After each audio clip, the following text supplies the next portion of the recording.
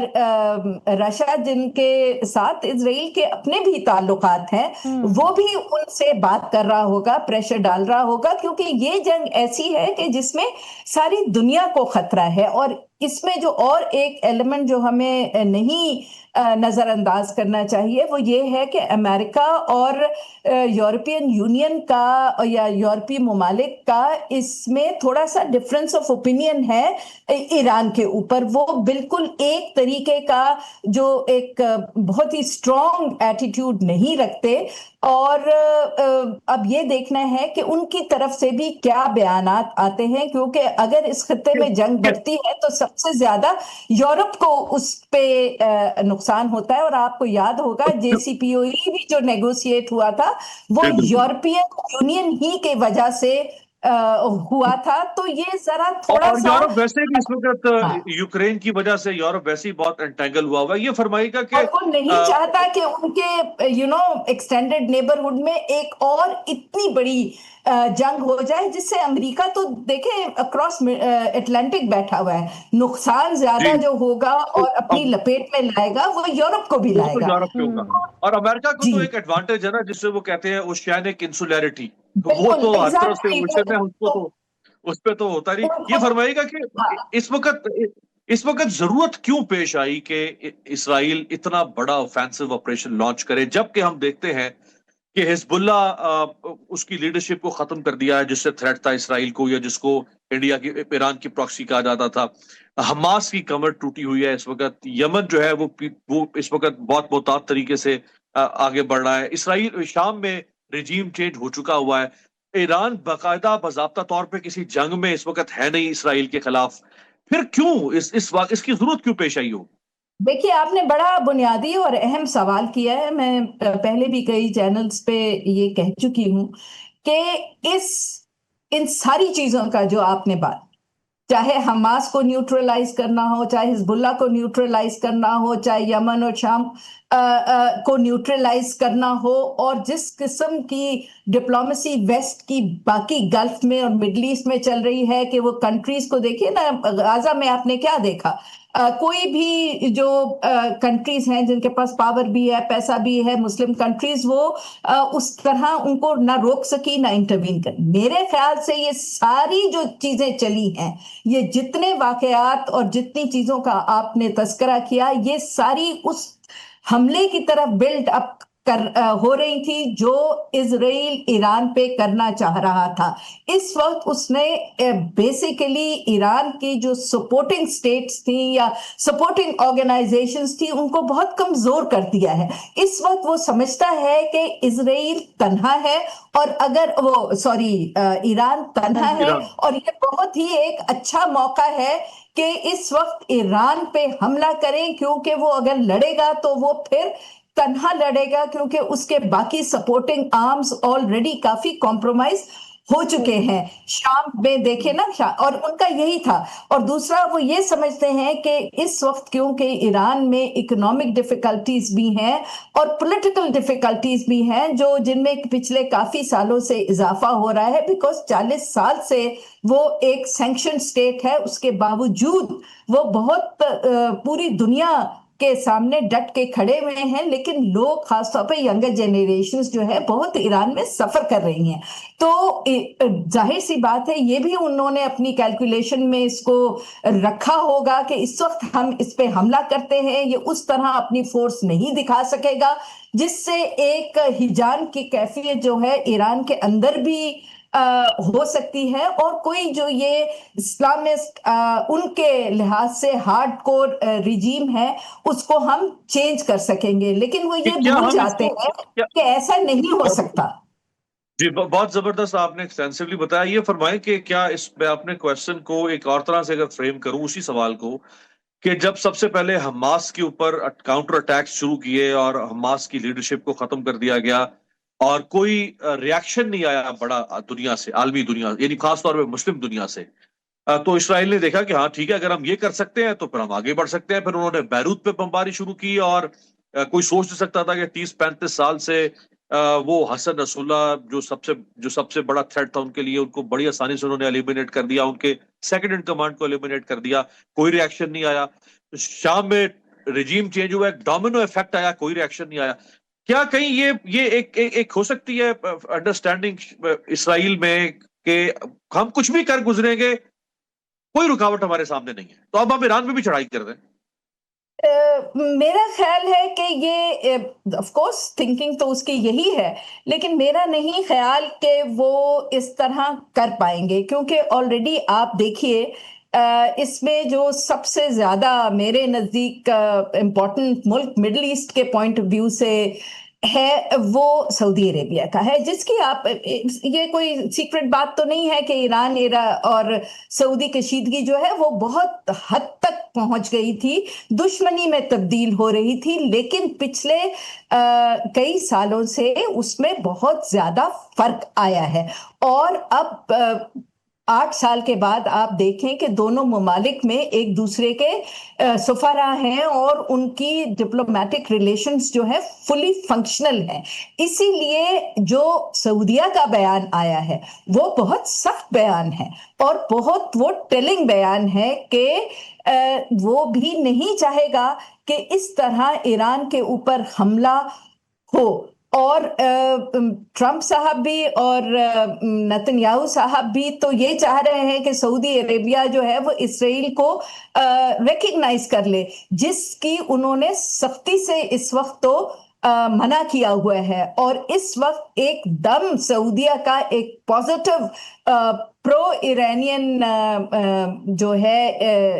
بیان آنا میرا تو خیال ہے بہت ٹیلنگ بھی ہے، بہت حوصلہ افزا بھی ہے، بیکاز گلف سٹیٹس بھی جو ہے وہ اب سعودیہ کی طرف دیکھتی ہیں، خاص طور پہ یو اے ای ہے، قطر ہے. یہاں پہ آپ بہت اچھے، آپ بہت اہم نقطے پر آپ بات کو لے آئی ہیں. یہ فرمائے گا کہ چونکہ آپ نے گلف کی بات کی تو ہم محمد بن سلمان دیکھتے ہیں سعودی عرب میں، محمد بن زید ہم دیکھتے ہیں یو اے ای میں، اور بنیامین نیتن یاہو اسرائیل میں. تو ایک ٹرم 4-5 سال پہلے کوائن ہوئی تھی 3 بنس، جب ان کے بارے میں کہا جا رہا تھا کہ بہت قریبی تعلقات ہونے جا رہے ہیں یو اے ای، اسرائیل اور سعودی عرب. سعودی عرب کو بعد میں پھر پیچھے ہٹنا پڑا، چونکہ 7 اکتوبر 2023 جب حماس پہ حملہ ہوا فلسطین پہ، غزہ پہ، تو سعودی عرب کے لیے مشکل ہو گیا تھا کہ وہ آگے بڑھے. تو یہ جو 3 بنس کی ایک جو آپس میں آپ کہہ لیں کہ انڈرسٹینڈنگ تھی، یہ جو باقی 2 بنز ہیں، بن سلمان اور بن زید، وہ اب کیا رول پلے کر سکتے ہیں؟ دیکھیں آئی تھنک اس وقت گلف میں وہ نہیں چاہتے کہ اس طرح کی لڑائی بالکل ان کے دروازے پہ آ جائے، بیکاز گلف بھی ایک ٹرانسفارمیشنل سٹیج میں ہے اور سعودیہ تو بہت بڑی ٹرانسفارمیشنل سٹیج میں ہے. تو اس وقت اگر یہ جنگ بڑھتی ہے تو ظاہر سی بات ہے اس کے اثرات سب سے پہلے گلف پہ آئیں گے اور سعودیہ پہ بھی آئیں گے. اس جنگ سے کوئی شیلڈ نہیں رہ پائے گا، کیونکہ ان گلف میں تو خاص طور پہ پاکستان کی طرح ریاستیں سیکٹ وائز بھی دیکھیں، سیکٹیرین ڈیوائڈ بھی ہے، مسلم اسٹیٹ وہ سنی اسٹیٹس بھی ہیں اور شیعہ اسٹیٹس بھی ہیں. تو ان کا سب کا ایک بہت اسٹرانگ سعودیہ یا ایران کے ساتھ اس وقت سٹینڈ لینا I think strategically, economically, politically ذرا ڈیفیکلٹ ہے. یہ اسٹیٹس خود اب اپنے آپ کو آئل سے ہٹا کے اپنی اکانومی کو ڈائیورسیفائی کرنا چاہ رہی ہیں، نالج اکانومی کو بڑھا رہی ہیں، اپنے یوتھ کے لیے اب وہ راستے پیدا کر رہی ہیں، ایک ٹرانسفارمیشنل سٹیج میں ہے. تو اس وقت کوئی بھی یہ نہیں چاہے گا کہ اسرائیل جو ہے وہ اور ایران اس میں ایسی جنگ ہو جائے جس میں پورا خطہ ملوث ہو جائے. I am sure کہ behind the doors ضرور ڈپلومیٹک ایفرٹس بہت تیزی سے جاری ہوں گی، and I'm sure کہ کیونکہ گلف اور سعودی اسٹیٹس